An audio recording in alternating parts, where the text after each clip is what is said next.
அன்பான தமிழ்நாடு மக்களே, மாவட்ட வழங்கல் அலுவலர், சிவில் சப்ளைஸ் ஆபிசர், தினசரி செயல்பாடுகளின் முக்கிய பொறுப்பாளர்.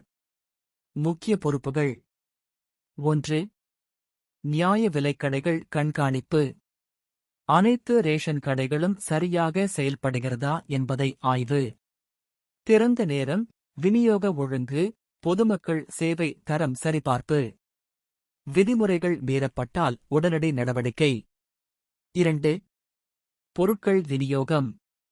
கிடங்குகளில் இருந்து ரேஷன் கடைகளுக்கு சரியான நேரத்தில் பொருட்கள் அனுப்புதல். மாதாந்திர விநியோக திட்டம் தயாரித்தல்.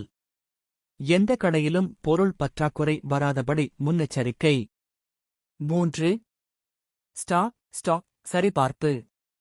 கிடங்கு மற்றும் கடை அளவில் ஸ்டாக் பதிவுகள் பரிசோதனை. ஸ்டாக் இன், ஸ்டாக் அவுட் கண்காணிப்பு. கருப்பு சந்தை முறைகேடு தடுப்பு. 4.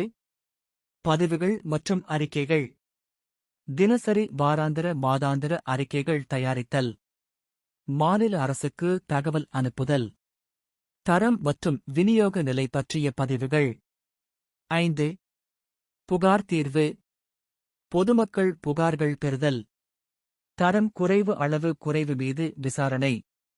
தவறு நிரூபிக்கப்பட்டால் கடுமையான நடவடிக்கை. 6. மக்கள் தொடர்பு. பொதுமக்கள் மற்றும் செல்ஃப் ஹெல்ப் குரூப்ஸ் உடன் ஒத்துழைப்பு.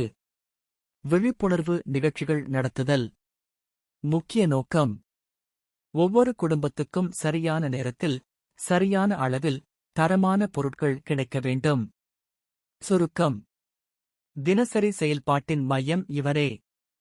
விநியோகம் கண்காணிப்பு கட்டுப்பாடு. ஊழல் தடுப்பதில் முக்கிய பங்கு. இந்த திட்டத்தின் முக்கியமான மத்திய அதிகார மையம்.